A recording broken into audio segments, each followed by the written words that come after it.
2024 हे वर्ष राज्याच्या आणि देशाच्या राजकारणासाठी खूप महत्त्वाचं ठरलं।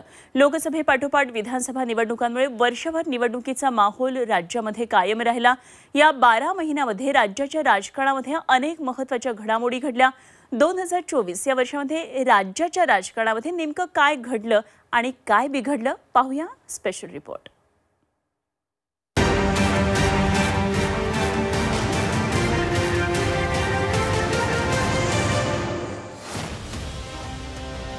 राष्ट्रवादी अजित पवारांचीच।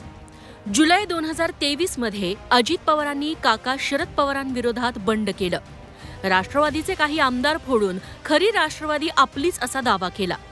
फेब्रुवारी 2024 मध्ये केंद्रीय निवडणूक आयोगानं अजित पवारांच्या बाजूने निकाल दिला आणि अजित पवारांचा राष्ट्रवादी काँग्रेस हाच अधिकृत पक्ष असल्याचं जाहीर केलं। त्यानंतर 22 फेब्रुवारी 2024 मध्ये निवडणूक आयोगानं शरद पवारांच्या राष्ट्रवादीला तुतारी हे नवं चिन्ह दिलं। या नव्या चिन्हासोबत शरद पवार यांच्या राष्ट्रवादीची नव्यानं मोर्चे बांधणी आणि राजकीय वाटचाल सुरू झाली।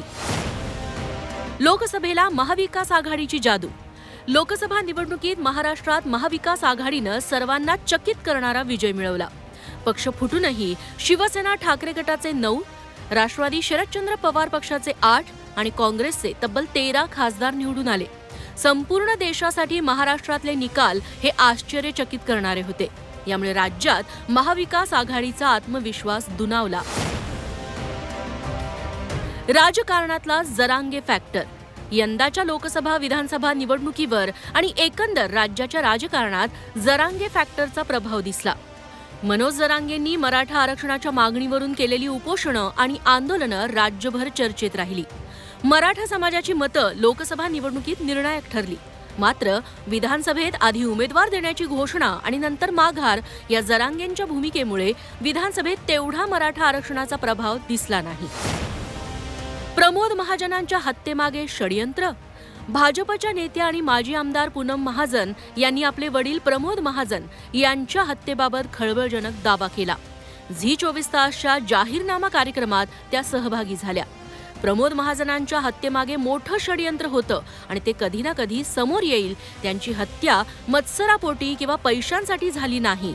प्रमोद आणि प्रवीण महाजन यांच्यात कोणताही वाद नव्हता, मात्र यामागे एक षडयंत्र होतं जे आज ना उद्या समोर येईल। पूनम महाजन यांच्या या वक्तव्यानंतर विधानसभा निवडणुकीचं वातावरण अधिकच तापलं। झी 24 तासची ही बातमी चांगली चर्चेत राहिली। विधानसभेचा निकाल महायुतीच्या बाजूने। अनेक राज्यातल्या निवडणुकांचा टर्निंग पॉइंट ठरलेली लाडकी बहीण योजना महाराष्ट्रातही लागू झाली। जुलै 2024ला तत्कालीन मुख्यमंत्री एकनाथ शिंदे यांनी या मुख्यमंत्री लाडकी बहीण योजनेची घोषणा केली आणि लाखो महिलांच्या खात्यात महिन्याला 1500 रुपये जमा होऊ लागले। याचा मोठा फायदा महायुतीला विधानसभा निवडणुकीत झाला। 23 नोव्हेंबरला लागलेल्या निकालात महायुतीला मोठं बहुमत मिळालं, तर महाविकास आघाडीला पराभवाचा धक्का बसला। सत्ता स्थापनेची मॅजिक फिगर 145 असताना महायुतीनं 237 जागा जिंकल्या। महायुतीसोबत महाराष्ट्रातल्या जनतेसाठीही हा निकाल आश्चर्यकारक होता। ते पुन्हा आले। मी पुन्हा येईन अशी 2019 साली गर्जना करणारे देवेंद्र फडणवीस पुन्हा सत्तेत आले। मात्र त्यांना मुख्यमंत्रीपदाची खुर्ची मिळायला 5 वर्ष लागली। या विधानसभा निवडणुकीत एकट्या भाजपला 132 जागा मिळाल्यानं भाजप मोठा भाऊ ठरला। मात्र मुख्यमंत्रीपदाची शपथ घ्यायला फडणवीसांना 12 दिवस लागले। या दरम्यान माजी मुख्यमंत्री एकनाथ शिंदेंची नाराजी, दिल्लीतल्या वरिष्ठांची विचारमंथनं यात फडणवीसांना मुख्यमंत्रीपदाची अवघड वाट सुकर करावी लागली।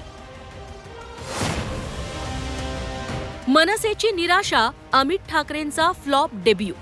विधानसभा निवडणुकीत राज ठाकरेंच्या मनसेला आपली एकमेव जागाही राखता आली नाही।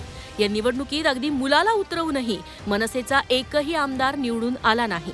राजू पाटील, बाळा नांदगावकर, संदीप देशपांडेच काय, तर राज ठाकरेंचे सुपुत्र अमित ठाकरेही निवडणुकीच्या मैदानात टिकू शकले नाहीत। खरं तर लोकसभा निवडणुकीत महायुतीला बाहेरून पाठिंबा आणि विधानसभेत एकला चलो रे। मागच्या 15 वर्षात राज ठाकरेंच्या वारंवार बदलणाऱ्या भूमिकांमुळे जनतेनं राज ठाकरेंच्या मनसेसह त्यांच्या चिरंजीवांनाही नाकारल्याचं दिसलं।